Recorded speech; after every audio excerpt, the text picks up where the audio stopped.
Allez, les léopards de la République démocratique du Congo vont boucler les éliminatoires de la Coupe d'Afrique des Nations. C'est mardi, ça sera face à l'Éthiopie. Après leur récente défaite, c'était face à la Guinée. Dans ces mêmes chapitres, les léopards des moins de 20 ans ont perdu leur match amical face à l'Arabie Saoudite. Cette même sélection de Guy Boukassa va en découdre contre cette même formation. Ça sera ce mardi 19 novembre en Arabie Saoudite.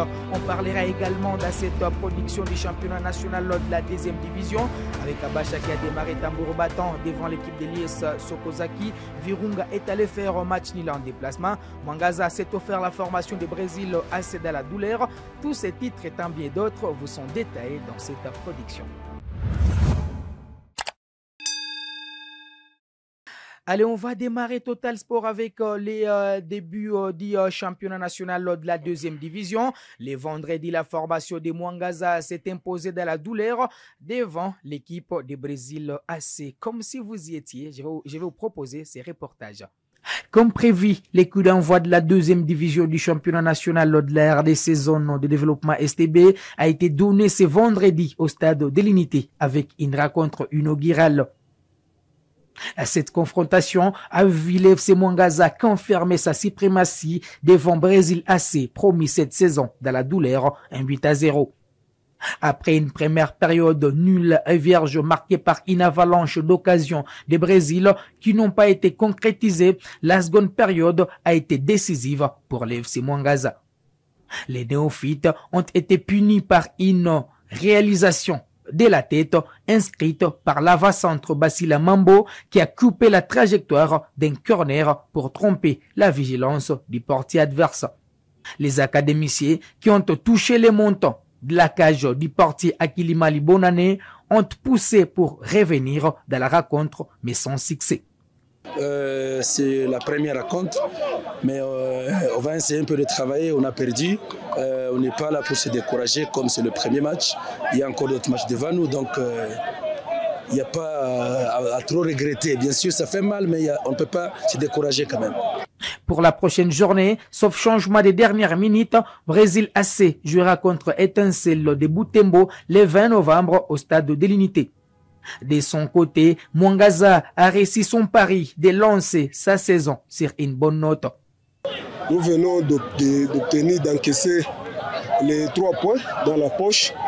Ce n'était pas facile, mais de ma part, je suis satisfait parce que le premier match de la compétition, pour s'en sortir, c'est un peu difficile.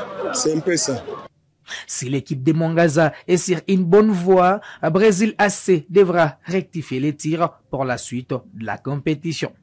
Allez, pour la suite de la compétition, la formation de Virunga est allée faire un match nul de 0-0 contre l'AS Mwangaza à Uvira. Et puis ici à Goma, l'équipe de Kabasha s'est imposée 4-2 devant la formation de l'IS Sokozaki. Pour revenir sur toutes les informations de la semaine, je vais recevoir plutôt sur ce plateau de Kivu Morning Post TV, Gaëtan Kombi. Gaëtan, bonjour et surtout bonne arrivée. Bonjour cher Ben. Alors Gaëtan, on va démarrer par la Ligue 2, Kabasha qui s'impose devant Sokozaki, Virunga qui réalise un match nul en déplacement par rapport à la préparation de ces deux équipes, aussi les recrutements. On peut se dire que ça a été un début timide pour les montagnards.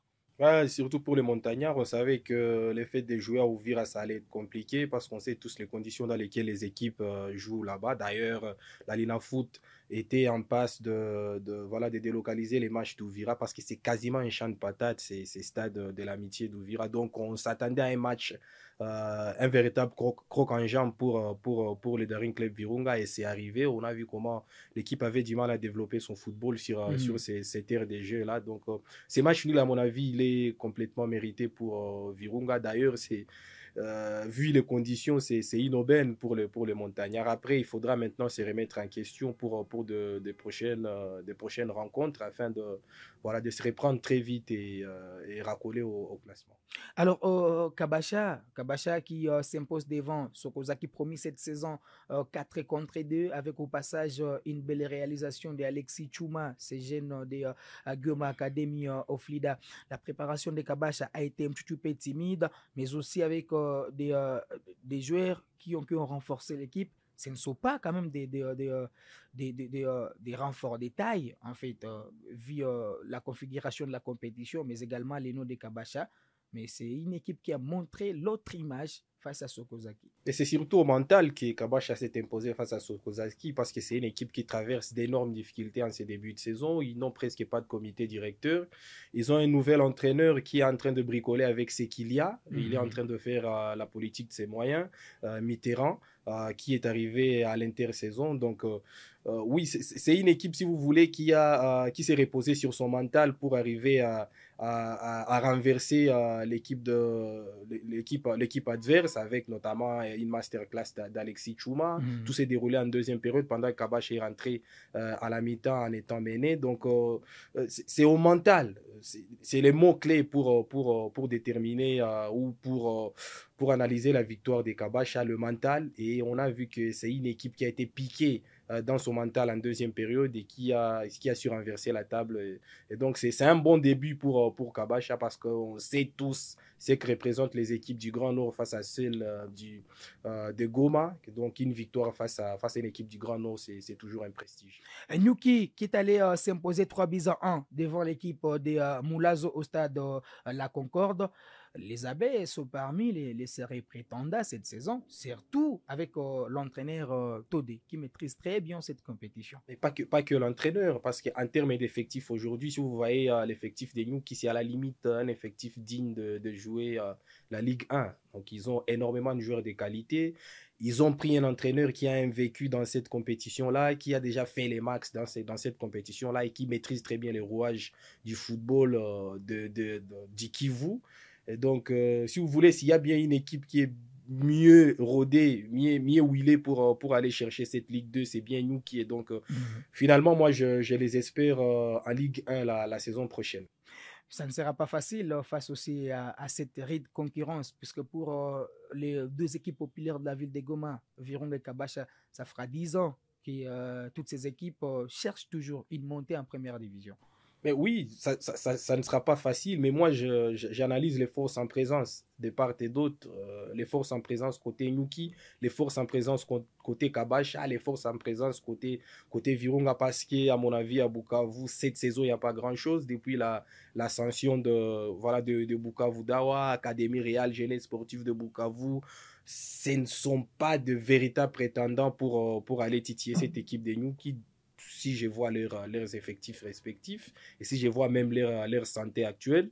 Donc, moi, je postule que nous qui est les favoris, les sérieux favoris pour cette Ligue 2, étant donné les climats au sein de l'équipe. C'est une équipe qui vit bien, c'est un effectif qui vit bien, un bel effectif aussi, un bon entraîneur qui connaît très bien ce que c'est la Ligue 2. Donc, moi, je pense que toutes les planètes sont alignées pour que nous qui fassions une grosse saison en Ligue 2, à moins qu'il n'y ait pas de perturbations, parce qu'on sait que la saison se déroule sur quasiment 10 mois ou 9 mois. Donc, toutes choses restant égales par ailleurs, moi, je vois très bien Nuki survoler cette Ligue 2. Allez, Kapako qui a fait égal avec la formation de Mwangaza un partout au stade de l'unité. Mais il faut se dire que les équipes de la partie nord traversent aussi une période très difficile parce que les équipes jouent à domicile, mais loin de leur public. Nuki, ça fera plusieurs années où l'équipe évolue dans la ville de Goma. NTC la rejoint également cette situation. Aujourd'hui, c'est Kapako et Sokozaki. Ce qui est d'ailleurs un peu contradictoire. Oui, bien sûr, on peut parler de la situation sécuritaire dans les Grands Nord, mais moi, je ne comprendrais pas qu'on amène l'argument des infrastructures pendant au moment qu'on où la fait compétition jouer se joue la compétition à Uvira. Ça, c'est un champ de patates, les stades d'Uvira. Donc, moi, je ne comprends pas ces paradoxes-là. Peut-être que ça s'explique par le fait qu'il y a un contexte insécure dans les Grands Nord, mais c'est quand même très difficile pour ces équipes-là parce qu'il faut partir de leur fief naturel pour venir s'installer ici à Goma. On sait tous ce que ça représente du point de vue financier. Les équipes dépensent énormément, non seulement pour loger leurs joueurs ici, mais également pour tout ce qui va avec la santé du groupe, ça devient compliqué. L'environnement aussi n'est pas du tout les mêmes. On voyait à un certain moment la saison dernière qu'Étincelle arrivait débarquer ici à Goma avec un groupe très réduit. Il n'y avait même pas de remplaçant. Quelquefois, ils jouaient même en infériorité numérique. Donc, ça devient compliqué. Et donc, moi, je pense qu'il faut tabler très rapidement là-dessus, surtout qu'on sait tous l'engouement qu'il y a autour du football dans la partie Grand Nord du Nord Kivu. Donc, moi, je pense qu'il serait, je proposerais que la Lina Foot puisse un peu réfléchir par rapport à un format qui pourrait permettre aux amoureux du football du Grand Nord de soutenir leurs équipes. Alors, en Ligue 1, les samedis, c'est Dauphin Noir qui s'impose 1-0 devant Céleste. Dauphin Noir qui brise en fait la malédiction ici à domicile depuis le début de cette compétition. C'est un nouveau départ pour les tricolores. Mais ils en étaient à 2 défaites à domicile, donc il fallait à tout prix renverser la vapeur. Ils l'ont fait avec manière, parce que moi j'ai assisté à ce match-là. Bien sûr, en première période, ils n'étaient pas si reluisants dans le jeu que ça, mais en deuxième période, ils ont compris qu'il fallait faire la différence. Ils ont aussi capitalisé cette seconde partie du match grâce au génie des Wiggins. On parle tout le temps de ces joueurs-là, c'est un joueur exceptionnel. D'ailleurs, on en regrette la non-convocation dans la liste des Léopards à prime. Oui, donc c'est un bon retour, si vous voulez, pour l'AS Dauphin Noir, qui, après une série de contre-performances à domicile, confirme finalement que Goma, c'est son fief, face à une équipe des Célestes qui n'a pas été vraiment au rendez-vous, qui n'a pas développé son vrai football. Et donc, c'est une des victoires qui va faire sans doute le bien à ces groupes de Dauphins Noirs qui avaient besoin de gagner à domicile afin de confirmer qu'il est bien dans son fief. Allez, on va parler des Léopards des moins de 20 ans qui ont perdu leur match amical face à l'Arabie Saoudite 2-1. Les matchs retour se jouent déjà, c'est mardi, toujours à Jeddah. Guy Boukassa aura en tout cas besoin des renforts de taille visiblement pour bien représenter la RDC pour la prochaine édition de la Coupe d'Afrique des Nations, parce que les Léopards reviennent dans cette compétition après plusieurs années de disette. Et puis, cette compétition sera un tremplin pour la Coupe du Monde qui aura lieu également en 2025. Justement, il aura besoin de renforts. Moi, je ne sais pas si on a vraiment un véritable réservoir des joueurs dont l'âge varie entre 18, 19, 20 ans. C'est toujours difficile à RDC parce qu'on ne forme pas les joueurs moins âgés. On se contente de prendre ce qui est déjà mûr, donc ça sera compliqué. Il y a très peu d'académies qui forment très bien en RDC. Donc, c'est toujours compliqué. On n'a pas une sélection U17 où il n'y en a quasiment pas. Ça n'existait pas. Et donc, ça devient compliqué, si vous voulez, pour Guy Boukassa d'avoir des joueurs capables de venir au secours du groupe qu'il a déjà. Le groupe qui a d'ailleurs fait une très belle campagne à l'UNIFAC, qui a prouvé à suffisance qu'il pouvait faire quelque chose. Mais là, lorsqu'on parle de la Coupe d'Afrique des Nations, c'est les très hauts niveaux. En témoignent d'ailleurs ces stages en Arabie Saoudite qui démontrent à suffisance que la RDC a encore beaucoup de marge de progression et que donc peut-être que l'équipe n'est pas suffisamment prête pour aborder la Coupe d'Afrique des Nations. Attendons voir ces deuxièmes matchs pour en juger. Mais moi, je pense que dès lors qu'on ne forme pas les jeunes joueurs, dès lors qu'il n'y a pas suffisamment de pépinières en République démocratique du Congo, il ne faudra jamais se plaindre du niveau de nos équipes d'âge. Est-ce que ces choix de Guy Boukassa ont été toujours judicieux dans la sélection des joueurs chez les moins de 20 ans? Il y aura toujours des polémiques. Il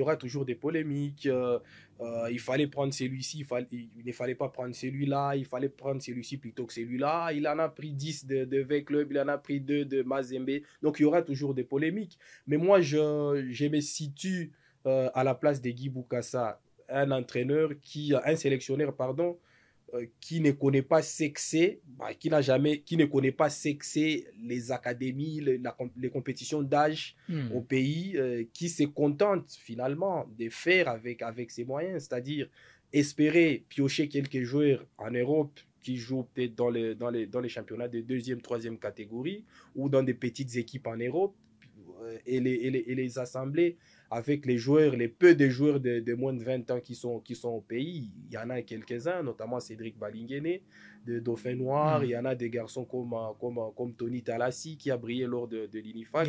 Donc, Guy Boukassa est forcé de faire avec les moyens qu'il y a. Donc, il n'y a pas de miracle qu'il peut opérer. Espérons juste que cette équipe sera à la hauteur parce que moi, je ne vois pas véritablement des renforts qui pourraient venir de quelque part.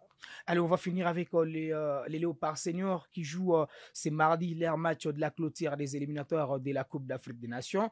Ça sera face à l'Éthiopie. Après la récente défaite, c'était face à la Guinée. Un but marqué par Guirassy dans les derniers instants de la rencontre.